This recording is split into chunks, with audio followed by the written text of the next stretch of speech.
अच्छा बेटा, आज है 9 दिसंबर 2023 और काफ़ी बच्चों के स्कूल्स में पेपर हो रहे हैं। तो हो सकता है कि फ़ाइक और सुहेब जो अभी आज की क्लास में एब्सेंट है, सुबह इनका शायद किसी और सब्जेक्ट का पेपर हो, जैसा कि फातिमा का भी है। हाँ बोले।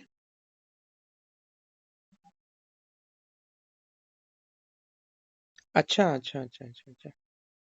अच्छा, कल सुबह मैथ का पेपर है तुम्हारा? अच्छा, फिर तुम्हें मैं खामखा में फिजिक्स दबा के पढ़ाई जा रहा हूँ। अच्छा अच्छा। चलो, अच्छी बात। अच्छा अच्छा, जबरदस्त जबरदस्त जबरदस्त।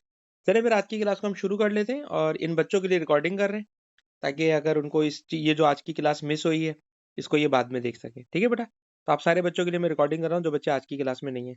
अच्छा ताहा, आपकी क्लास वाले इसमें से कौन है? अच्छा, फाइव के आप क्लास वाले। ठीक है बेटा। ठीक है बेटा, अब चलो हम क्लास को शुरू करते हैं। अच्छा बेटा, हमारी क्लास के अंदर, लास्ट क्लास के अंदर हम लोग पढ़ रहे थे फोर्सेस, और फोर्सेस के अंदर आज की क्लास में हमारा टॉपिक है हुक्स लॉ। और हुक्स लॉ क्या है? तो हुक्स लॉ की डेफिनेशन सुनते हैं।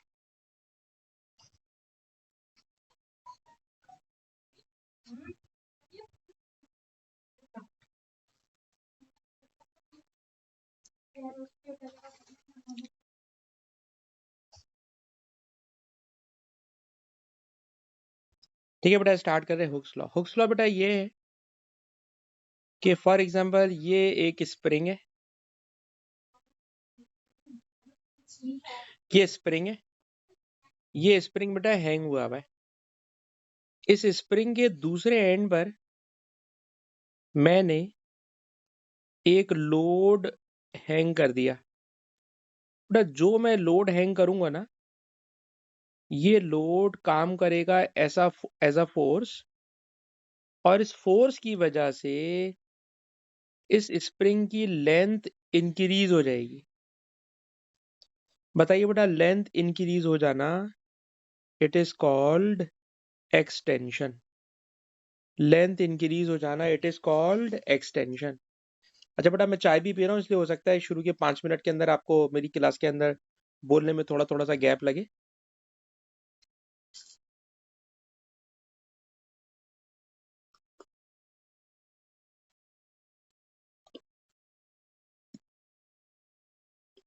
तो बेटा लॉ ये है कि जब स्प्रिंग पर हम फोर्स लगाते हैं तो स्प्रिंग की बेटा लेंथ बड़ी हो जाती है। स्प्रिंग की लेंथ बड़ा होना एक्सटेंशन, और याद रखिएगा extension in the length of spring, it is directly proportional with the applied force. It is directly proportional with the applied force. जितनी ज्यादा फोर्स लगाओगे उतना ज्यादा एक्सटेंशन होगा, और ये extension with in limit of proportionality. Limit का मतलब भी बेटा अभी बताता हूं। With in limit of proportionality. तो ये तो बेटा इसकी स्टेटमेंट है कि एक्सटेंशन फोर्स के साथ डायरेक्टली प्रोपोर्शनल है।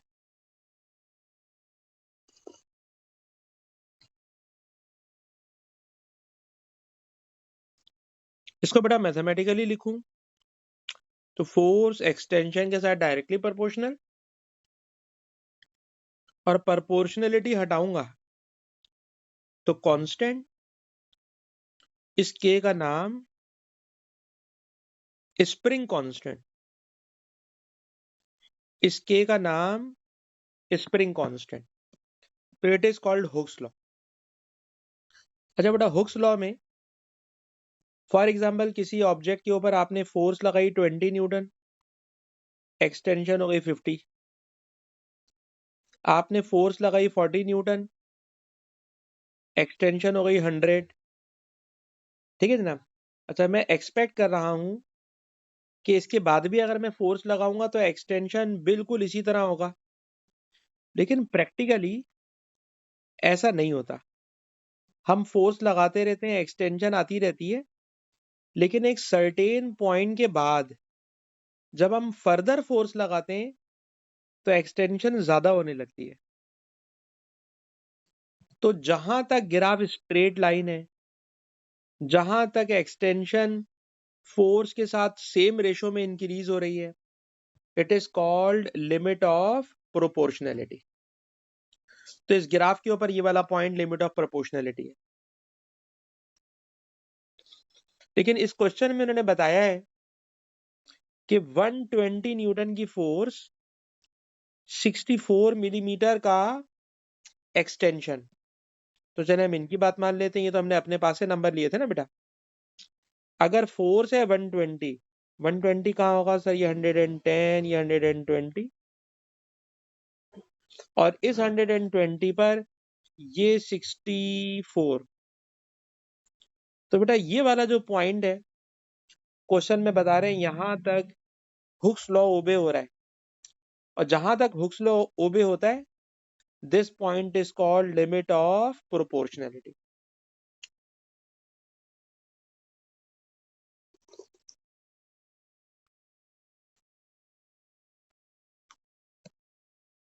इसके बाद फोर्स लगाओगे तो एक्सटेंशन ज्यादा होने लगेगी,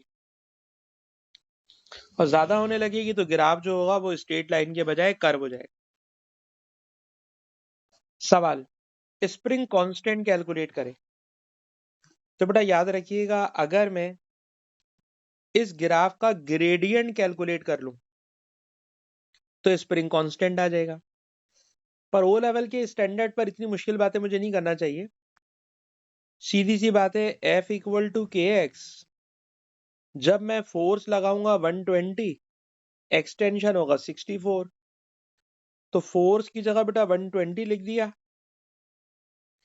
एक्सटेंशन की जगह 64 लिख दिया,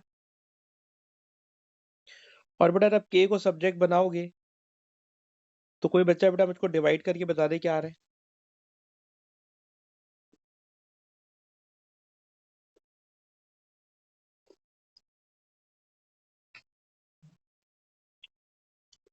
जिसको हम 1.9 ले लेते हैं। इसकी यूनिट क्या होगी? तो जब के को सब्जेक्ट बनाते हो ना बेटा, तो ये बन जाता है एफ अपॉन एक्स। फोर्स की यूनिट होती है न्यूटन, और इस क्वेश्चन में एक्सटेंशन था mm, इसलिए न्यूटन पर mm। बेटा जरा जल्दी से इसको कॉपी कीजिए।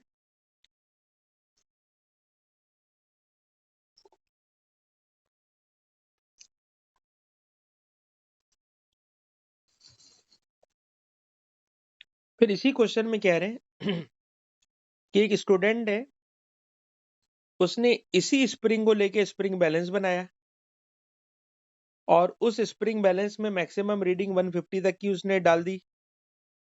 उसके बाद इसने एक 140 न्यूटन का लोड इसके ऊपर हैंग करा। उसे पता था कि वो 140 न्यूटन का है, लेकिन उसकी रीडिंग 140 नहीं आ रही। वजह बताइए। तो मेरे ख्याल में बड़ा आसान सा सवाल है। ताहा बेटा आप बता दो, ऊपर वाले सेंटेंस को जहन में रखते हुए। ताहा बेटा, कि 140 न्यूटन का लोड 140 न्यूटन रीडिंग क्यों नहीं दिखा रहा?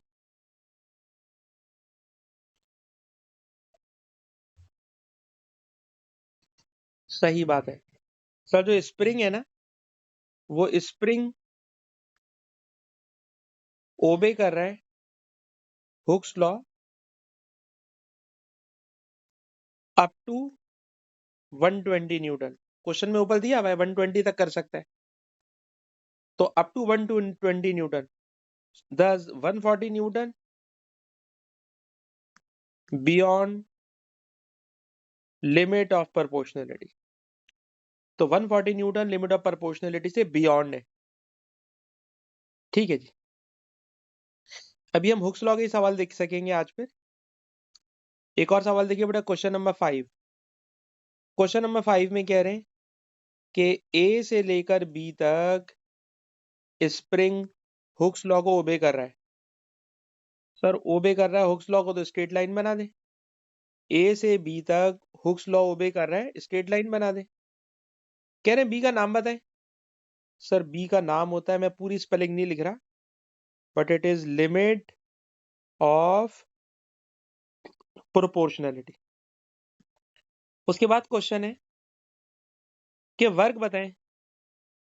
सर वर्क होता है फोर्स इनटू एक्सटेंशन, पर फोर्स लेते हैं हमेशा एवरेज फोर्स।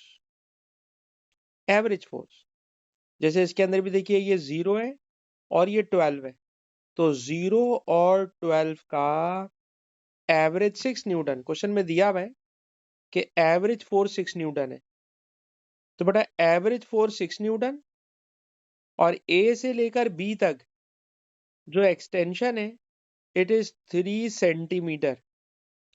सेंटीमीटर को बेटा मैंने मीटर में कन्वर्ट कर दिया, तो रिजल्ट बन जाएगा 0.18 जूल। 6 3 18 अपॉन 100, ये आपको रिजल्ट देगा 0.18 जूल। इस क्वेश्चन में थोड़ा सा समझ बूझ जरा ज्यादा लगेगी, जरा देखना बेटा। इस क्वेश्चन में कह रहे हैं कि स्प्रिंग की ओरिजिनल लेंथ 4 सेंटीमीटर है, मैंने इसके ऊपर एक ऑब्जेक्ट को हैंग किया तो इसकी लेंथ 6 सेंटीमीटर हो गई। अगर 4 से 6 हो गई तो एक्सटेंशन हो गया बेटा 2 सेंटीमीटर। 2 सेंटीमीटर का एक्सटेंशन हो गया। क्वेश्चन है बताइए, जो आपने ऑब्जेक्ट हैंग करा है उसका वेट कितना है या उसका मास कितना है। तो बेटा आपको पता है कि हमारे पास लॉ है F इक्वल टू के एक्स, लेकिन इशू ये है कि हमारे पास अभी के नहीं है। के कहाँ से लाऊं, तो कह रहे हैं ये उसी क्वेश्चन का नेक्स्ट पार्ट है और आपको क्वेश्चन के पहले पार्ट में ग्राफ दिया हुआ है। तो इस ग्राफ में से पहले मैं के निकालूंगा। तो फोर्स है 12 न्यूटन, एक्सटेंशन है 3 सेंटीमीटर, तो के आ गया 4। और जब के आ गया 4 तो अब बेटा यहां आ जाइए, एफ कैलकुलेट करना है। के की जगह 4, एक्सटेंशन की जगह 2, तो बेटा फोर्स आ गई 8 न्यूटन। ये फोर्स वेट है, क्योंकि आपने मास को हैंग किया हुआ है, तो वेट इक्वल टू 8 न्यूटन। बेटा वेट का फॉर्मूला होता है mg, हमने कैलकुलेट करना है मास, तो मास बराबर हो जाएगा 8 अपॉन जी। जी होता है बेटा 10, तो मास की वैल्यू आ जाएगी 0.8 kg। थोड़ा सा तेज चल रहा हूं क्योंकि सवाल आसान है बेटा। ऊपर वाले ग्राफ में से के निकाल लिया, उसी के जरिए पहले फोर्स कैलकुलेट की। This force is the weight of object, weight mg, उसमें से बेटा मास निकाल लिया, मास आ गया 0.8 kg। अब क्वेश्चन में कहते हैं कि इस ऑब्जेक्ट को, जिसको आपने स्प्रिंग के साथ हैंग किया हुआ था, इस ऑब्जेक्ट को उन्होंने एक लिक्विड के अंदर डिबो दिया, लिक्विड के अंदर डिप कर दिया। तो याद रखिएगा, जब किसी ब्लॉक को, जब किसी ऑब्जेक्ट को आप लिक्विड में डिप करते हो, लिक्विड में डिबो देते हो, तो ये लिक्विड इसे ऊपर की तरफ एक फोर्स देता है, दैट इज कॉल्ड अपथ्रस्ट। तो कह रहे हैं ऑब्जेक्ट इमर्स कर गया लिक्विड में, पर स्प्रिंग से अभी भी लटका हुआ है, तो इस पर एक अपवर्ड फोर्स लग रही है और इस अपवर्ड फोर्स की वजह से उसकी लेंथ अब 5 सेंटीमीटर रह गई है। तो बेटा जो अपवर्ड फोर्स लग रही है वो कैलकुलेट करना है। तो देखिए, जो अपवर्ड फोर्स है उसके लिए स्प्रिंग की लेंथ पहले थी 6 सेंटीमीटर और जब अपवर्ड फोर्स लगी तो स्प्रिंग की लेंथ हो गई 5 सेंटीमीटर। फोर्स ऊपर लग रही है ना, तो ऊपर लगने की वजह से जो स्प्रिंग है वो 6 से 5 पर आ गया, तो स्प्रिंग में कंप्रेशन हो गया 1 सेंटीमीटर का। फोर्स होती है सर F इक्वल टू के एक्स, के अभी अभी हम लोग ऊपर निकाल के आए हुए हैं, के की वैल्यू थी 4, एक्सटेंशन 1, तो बेटा फोर्स आ गई 4 न्यूटन।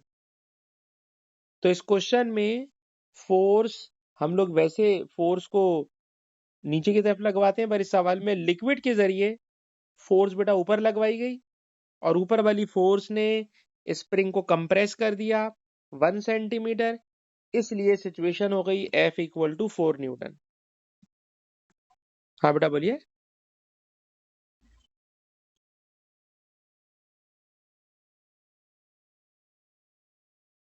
हाँ बेटा, लेकिन आईजीसीएसई के आप जितने भी सवाल देख लो, अभी मैं आपको बेटा और भी ऊपर दिखाता हूँ, ये आईजीसीएसई की बुक है ना, आप देखना हर जगह उन्होंने जी की जो वैल्यू ली हुई होती है ना, वो 10 लेते हैं बेटा। देखो क्या लिखा हुआ है, 10।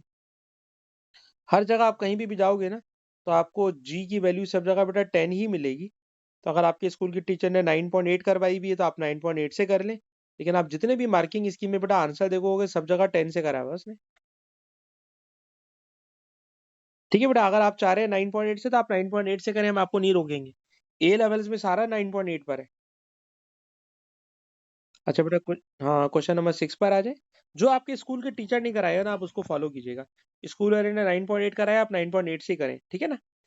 अच्छा बेटा, क्वेश्चन नंबर 6 है कि एक ट्रेम्पोलिन, इस पे स्प्रिंग लगे होते हैं बहुत सारे, ये लोड है, ये एक्सटेंशन है, ये गिराफ है। बहुत आसान सा सवाल है, पूछ रहे हैं एक्स का नाम बताओ। सर एक्स है लिमिट ऑफ प्रोपोर्शनलिटी, वो कौन सा लॉ है? सर लॉ का नाम है हुक्स लॉ। तो ये सवाल बिल्कुल ही मासूम सा सवाल है। क्वेश्चन नंबर 7, इस क्वेश्चन नंबर 7 में देखिए, कह रहे हैं जनाब कि एक रॉकेट है, उस रॉकेट का में फुल लोडेड है, मतलब फ्यूल भी भरा हुआ है, और उसका टोटल जो मास है वो 2.8 है। कह रहे हैं कैलकुलेट टोटल वेट, वेट बताइए। तो ये बताओ बेटा, weight W is equal to mg, mass है 2.8 एक्सपोनेंट 6। अब ग्रेविटी बेटा मुझे तो 10 लेना अच्छा लगेगी, कैलकुलेटर नहीं चलाना पड़ता, फौरन आंसर आ जाता है। और ये है क्वेश्चन नंबर 7। देखिए अगर नीचे मार्किंग स्कीम लगी हुई है बेटा, ये मार्किंग स्कीम है, और ये रहा क्वेश्चन नंबर 7। बेटा देखिए, बताइए क्वेश्चन नंबर 7 में जी की वैल्यू उसने क्या ली है बेटा? ताहा। बेटा ताहा बताइए, जी की वैल्यू मार्किंग। हाँ, तो इसलिए हम क्या 10 लेते, 10 ही लेके चले, अब कोई मसला तो नहीं है बेटा। मैंने सिर्फ इसलिए दिखा दिया ताकि आपका कंफ्यूजन ना रहे बेटा दिमाग में, कि आईजीसीएसई वाले की मार्किंग स्कीम है, और ये लोग जी को 10 लेके चलते हैं, ठीक है। और 10 में ऑब्वियसली फायदा ये होता है कि हमें कैलकुलेटर चलाने से कई दफा हम लोग बच जाते हैं। जैसे इसमें भी ऐसे ही हुआ कि मैंने सीधा सीधा मास को उससे मल्टीप्लाई करा, वेट आ गया। अच्छा बेटा, ये सवाल हुक्स लॉ का नहीं है, सिर्फ मैं आपको ग्रेविटी दिखाने की वजह से मैंने ये सवाल उठाया है, ठीक है। अरे चलिए अब इसको पूरा कर लेते हैं। क्वेश्चन बेटा ये है कि इस रॉकेट का जो वेट है, sir weight acting downward, weight acting downward. अच्छा, इस रॉकेट का इंजन काम कर रहा है, मोटर काम कर रही है, मोटर फोर्स लगा रही है अपवर्ड। ये दोनों फोर्सेस अपोजिट डायरेक्शन में। तो बेटा अगर किसी ऑब्जेक्ट पर दो फोर्सेस लग रही हों अपोजिट डायरेक्शन में, तो हमेशा बड़ी फोर्स में से छोटी फोर्स को माइनस कर देते हैं। सर हमें कैसे पता चलेगा कौन सी बड़ी फोर्स है? तो क्वेश्चन में लिखा हुआ है कि जो रॉकेट है उसको लॉन्च कर रहे, तो ऑब्वियसली लॉन्च ऊपर की तरफ ही होगा, तो इसने ऊपर ही जाना है। और जब ये ऊपर जाएगा, तो ऑब्वियसली ऊपर वाली force greater than downward force होगी। अब याद रखिएगा, नेट फोर्स होती है एम ए, जो अपवर्ड आप फोर्स लगा रहे हो इंजन से, इट इज 3.2 एक्सपोनेंट 7, और जो बेटा इसका वेट है, इट इज 2.8 एक्सपोनेंट 6। इन दोनों को बेटा सॉल्व करोगे, तो ये बन जाएगा 4 एक्सपोनेंट 6, और एम ए मास बेटा दिया हुआ है, मास है 2.8 एक्सपोनेंट 6, ये बेटा इसका मास है। और क्वेश्चन है, अच्छा खाली फोर्स पूछ रहे हैं, अच्छा उसके बाद एक्सेलरेशन पूछ रहे हैं, ठीक है बेटा, पहले फोर्स निकालनी है, फिर एक्सेलरेशन निकालना है। तो फोर्स बेटा ये माइनस करके फोर्स आ चुकी है, और अब फोर्स आ जाए तो उसके बाद फिर बेटा निकाल लीजिएगा एक्सेलरेशन। तो ये फोर्स डिवाइडेड बाय मास, यहां से आपको मिल जाएगा एक्सेलरेशन। तो बेटा ये सवाल हुक्स लॉ का नहीं था, बस बीच में आ गया तो हमने थोड़ा डिस्कस कर लिया। आज की क्लास में हमारा मेन टॉपिक है हुक्स लॉ। मेन टॉपिक है बेटा हुक्स लॉ। अलबत्ता इस सवाल को पूरा कर लें। इस सवाल के आखिरी पार्ट में कह रहे हैं कि रॉकेट जैसे जैसे ऊपर जा रहा है उसका एक्सेलरेशन इंक्रीज हो रहा है। एक्सेलरेशन इंक्रीज हो रहा है, ऊपर जाते हुए एक्सेलरेशन इंक्रीज हो रहा है। वजह बताइए एक्सेलरेशन क्यों इंक्रीज हो रहा है? तो एक्सेलरेशन इंक्रीज होने की दो वजह है मेरे ख्याल में। F equal to M A की बात करना है तो जरा ए की बात को गौर से सुनना बेटा। जैसे जैसे रॉकेट ऊपर जा रहा है तो रॉकेट का फ्यूल खर्च होता जा रहा है, और फ्यूल खर्च होने की वजह से, फ्यूल बर्न होने की वजह से फ्यूल का मास कम हो रहा है, और जब मास कम हो रहा है तो उसका एक्सेलरेशन इंक्रीज हो रहा है। मास कम, एक्सेलरेशन ज्यादा, नंबर वन। नंबर टू, बताइए जैसे जैसे हम जमीन से दूर जा रहे हैं तो अर्थ की ग्रेविटी, जमीन से दूर जाओगे तो ग्रेविटेशनल पुल भी कम होने लगेगा, और ग्रेविटेशनल पुल कम होने लगेगा तो उससे भी एक्सेलरेशन बढ़ने लगेगा। क्यों? क्योंकि एक्सेलरेशन नेट फोर्स है, नेट फोर्स। ये वाली फोर्स बढ़ जाएगी, उसके मुकाबले में वेट कम होने लगेगा, और जब वेट कम होने लगेगा यानी ये फोर्स वेट वाली फोर्स है, तो वेट की वैल्यू कम हो रही होगी, इसलिए एक्सेलरेशन की वैल्यू बढ़ने लगेगी। वो ऑब्जेक्ट हल्का होने लगेगा जैसे जैसे जमीन से दूर जा रहा होगा। तो कोई एक बात लिखनी है तो अगर आप मेरी ये वाली बात लिख लें, as the fuel is burning mass decreasing thus acceleration increasing. अच्छा बेटा इसके ऊपर आ जाए। ये सवाल बहुत आसान है, मैं चेक करना चाह रहा हूँ कि हसन भाई सो तो नहीं रहे। हसन भाई हमें बताएं क्वेश्चन नंबर 8 का आंसर क्या होगा। हसन, हसन।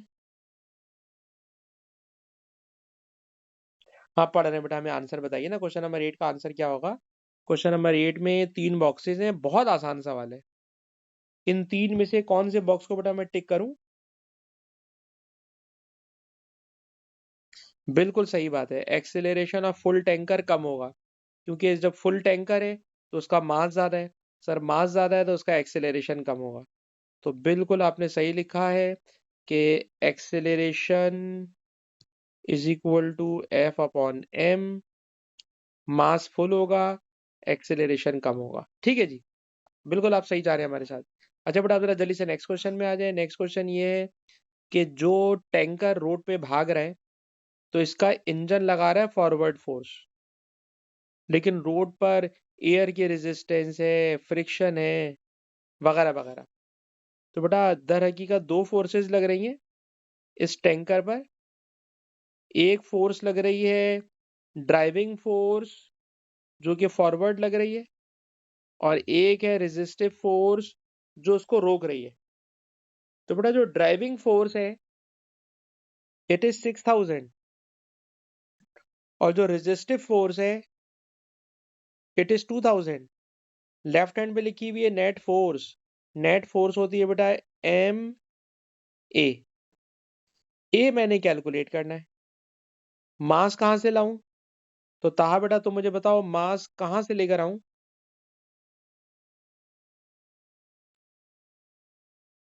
बेटा ताहा क्या आप हमारे साथ जाग रहे हैं? थोड़ा सोचने वाली बात। हाँ बोले बोले बोले।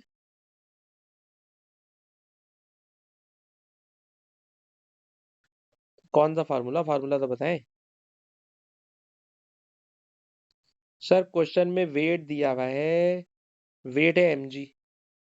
मास निकालना है, सर वेट को ग्रेविटी से डिवाइड कर दें, और ग्रेविटी मैं लेता हूं 10। तो बेटा इसका आंसर ये है कि वेट को 10 से डिवाइड कर दें तो एक्सेलरेशन आ जाएगा। मास कैलकुलेट करने के लिए, मास कैलकुलेट करने के लिए वेट को 10 से डिवाइड कर दें। वेट को 10 से डिवाइड कर दें। वेट है 50,000, 10 से डिवाइड कर दें तो 50,000 upon 10 it is equal to mass. ठीक है जी।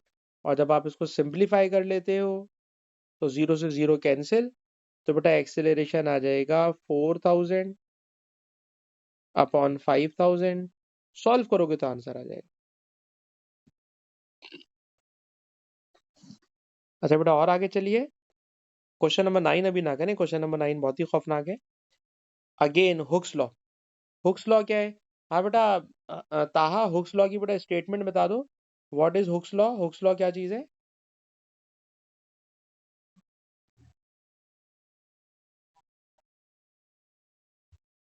बेहतरीन। With in limit of proportionality. ठीक है बेटा। अच्छा, मेरा अब आपको अपना मशवरा ये है कि बेटा इस क्लास को ना इतना ही रखें, इसलिए कि अगर आपका कल सुबह मैथ का पेपर है और बाकी 3 बच्चे भी नहीं आए, और वो तीनों बच्चे भी मुझे यकीन है कि सुबह उनका मैथ का ही पेपर है, इसी वजह से सुहेब भी अभी उसकी अम्मी की मैसेज आया है कि आप सर रिकॉर्ड कर लें, तो